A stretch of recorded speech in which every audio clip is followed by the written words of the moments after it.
Welcome to The Explainer. Today we're going to decode the massive buzz around one of the world's most talked about sports. You've probably heard that sound lately, right? Kind of echoing from parks and clubs. It's everywhere. But what is the game everyone is suddenly playing? And right there, that's the problem. This confusion over the name is honestly the biggest hurdle for new players. So, in this explainer, we're going to solve it, once and for all. Okay, so let's just dive right in and figure out why this is all so confusing in the first place. I mean, the biggest issue is just how they sound, right? Paddle and paddle. They're practically identical. And yeah, sure, they're all kind of cousins, racket sports on smaller courts. But trust me, they are completely different games with different rules, different equipment, and a whole different vibe. So to really clear the air, let's build a solid foundation. Let's define what paddle actually is. And we're going to start with the place you play, the court. Now this is where things get really interesting. See those glass walls? They aren't just there to keep the ball from flying out. No. They're in play, just like in squash. This completely changes everything. You can play shots off the back wall, the side walls. It adds this incredible strategic depth to the game. And check out the racket. Notice anything missing? Yeah, there are no strings. It's a solid paddle, but it's got these holes in it to help you swing it faster. And that little wrist strap, that's not optional. It's a must-have, a really important safety feature when you're playing so close to your partner. The ball looks just like a tennis ball, right? Well, it's not. It's a little softer with less pressure inside. And that's a brilliant design choice, really. It means the ball doesn't fly off the racket quite as fast, which leads to way longer, more strategic, and honestly, just more fun rallies. It's a game changer for beginners. Okay, so let's put it all together. You've got a simple underhand serve, super easy to learn. The scoring is exactly the same as tennis, so if you've ever watched a match, you're good to go. And it's always played in doubles. You combine all that, and what do you get? A sport that's incredibly social and super easy to just pick up and play. All right, time for the main event. Let's put paddle head-to-head with the other sports you've been hearing about.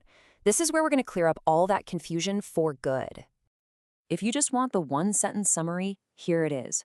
Paddle is the game with the glass walls you play off of. Pickleball is the game with that famous no-volley zone right up at the net, the kitchen. That's the biggest, most iconic difference right there. Okay, this chart breaks it all down, but you know what? Just look at the ball for a second. That tells you almost everything you need to know. Paddle uses that soft tennis ball we talked about. Pickleball, it's basically a plastic wiffle ball. And platform tennis uses this solid sponge rubber ball. Just changing that one piece of equipment totally transforms how each game feels and plays. So let's finally put the paddle confusion to bed. The old school term paddle tennis really refers to what's now called platform tennis. But here's the key takeaway for today. If you hear someone talking about playing paddle, especially outside the US, 99 times out of 100, they're talking about Padel. Okay, so we know what it is and we know what it isn't. But that leads to the biggest question of all. Why is paddle absolutely exploding in popularity all over the world? What's the secret sauce? This quote, this nails it. This is the magic formula right here. Think about tennis. It can take weeks, even months, before you can hold a decent rally, right? With paddle, you can be having a blast, hitting the ball back and forth in your very first hour. That feeling of immediate success, it's a huge, huge hook for new players. And it really boils down to these four things working together in perfect harmony. It's easy to learn, so it's super social. It's less demanding on your body, so pretty much anyone can play, at any age. But here's the kicker. Just when you think you've got it all figured out, you realize the strategy of using the walls is incredibly deep. It's that classic, easy-to-learn, difficult-to-master sweet spot, and that's why it appeals to literally everyone. So what's the big takeaway here?